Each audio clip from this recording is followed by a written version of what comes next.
ನಾನು ಹಿರಣ್ಯ ಹಡಪ ಸಣ್ಣೂರ್ ಹಡಪ ಸಮಾಜ ಜಿಲ್ಲಾಧ್ಯಕ್ಷರು ಕಲಬುರಗಿ. ಇಂದು ಈ ಧಾರಾಕಾರ ಮಳೆಯಲ್ಲಿ ನಾವು ಒಂದು ಪ್ರತಿಭಟನಾ ರ್ಯಾಲಿ ಮಾಡುತ್ತಾ ತಿಮ್ಮಾಪುರ ಚೌಕ್ನಿಂದ ಜಿಲ್ಲಾಧಿಕಾರಿ ಕಚೇರಿಯವರೆಗೆ ಆಗಮಿಸಿ ಮಾನ್ಯ ಮುಖ್ಯಮಂತ್ರಿಗಳಿಗೆ ಮತ್ತು ಹಿಂದುಳಿದ ಇಲಾಖೆ ಸಚಿವರಾದ ಶಿವರಾಜ್ ತಂಗಡಿಗೆ ಅವರಿಗೆ ಮತ್ತು ಕಲಬುರಗಿ ಜಿಲ್ಲಾ ಉಸ್ತುವಾರಿಯಾದಂತಹ ಪ್ರಿಯಾಂಕ್ ಖರ್ಗೆ ಅವರಿಗೆ ಮನವಿ ಕೊಡ್ತಾ ಇದ್ದೀವಿ.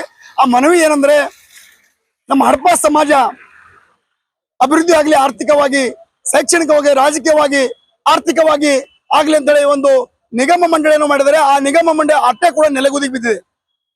ಆ ಒಂದು ನಿಗಮ ಮಂಡಳಿಗೆ ಹಡಪದ ಅಪ್ಪಣ್ಣ ಅಭಿವೃದ್ಧಿ ನಿಗಮ ಮಂಡಳಿಗೆ 100 ಕೋಟಿಗಳನ್ನು ಕೊಟ್ಟು ಈ ಒಂದು ಚೌರಿಕ ಸಮಾಜ ಹಡಪ ಸಮಾಜ ಅಭಿವೃದ್ಧಿ ಆಗಲು, ಆರ್ಥಿಕವಾಗಿ ಮೇಲೆತ್ತಲು ಈ ಒಂದು ರಾಜ್ಯಾಂಗನ ಸರ್ಕಾರ ಮಾಡಬೇಕು. ಅದೇ ರೀತಿಯಾಗಿ ಬಸವ ಕಲ್ಯಾಣದಲ್ಲಿಂತ ಹಡಪದಪ್ಪಣ್ಣನ ಗವಿ, ಬಸವಣ್ಣನ ಎಡಪಕ್ಕದಲ್ಲಿದ್ದ ಗವಿ ಹಡಪದಪ್ಪಣ್ಣನ ಗವಿ ಇದು. ಆ ಗವಿಯನ್ನು BKDB ಪ್ರಾಧಿಕಾರದಲ್ಲಿ ತೆಗೆದುಕೊಂಡು ಅಭಿವೃದ್ಧಿ ಮಾಡಬೇಕಾಗಿ ಮತ್ತೊಂದು ಇನ್ನೊಂದಾಗಿ ನಮ್ಮ ಸಮಾಜಕ್ಕೆ, ಈ ಸಮಾಜ ದಿನನಿತ್ಯ ಶೋಷಣೆ, ಅಸ್ಪೃಶ್ಯತೆ, ದಿನನಿತ್ಯ ಈ ಸಮಾಜದ ಚೌರಿಕರ ಮೇಲೆ ದೌರ್ಜನ್ಯ ಆಗ್ತಿದೆ. ಆ ಒಂದು ಅಜಮಾಮ ಪದಕ್ಕೆ ಅಟ್ರಾಸಿಟಿ ಕಾನೂನು ನೀಡಿ ಒಂದು ಜಾತಿ ನಿಂದನೆ ಕೇಸ್ ದಾಖಲೆ ಮಾಡಲು ಅವಕಾಶ ಮಾಡಿಕೊಡಬೇಕು. ಅದೇ ರೀತಿಯಾಗಿ ಕಲಬುರಗಿಯಲ್ಲಿ ಇರ್ತಕ್ಕಂಥ ಕಲಬುರಗಿ ವಿಶ್ವವಿದ್ಯಾಲಯದಲ್ಲಿ ಹಡಪದಪ್ಪನ ಅಧ್ಯಯನ ಪೀಠ ಇದೆ. ಆ ಅಧ್ಯಯನ ಪ್ರತ್ಯೇಕ ಕಟ್ಟಡಕ್ಕಾಗಿ 1 ಕೋಟಿ ರೂಪಾಯಿ ನೀಡಬೇಕು.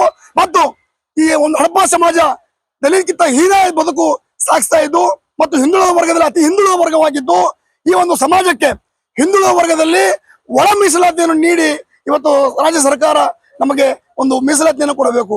ಹೀಗೆ ಹಲವಾರು ಬೇಡಿಕೆಗಳು ಮತ್ತು ಮಸವಿನಾಳ, ದೇಗಿನಾಳ, ಹಡಪದಪ್ಪನವರು ಮತ್ತು ಹಡಪದ ಲಿಂಗಮತ ಹುಟ್ಟಿದ ಸ್ಥಳಗಳನ್ನು ಬಸವನ ಭಾಗ್ಯವಡಿ ಪ್ರಾಧಿಕಾರ ತೆಗೆದುಕೊಂಡಿದ್ದಾರೆ.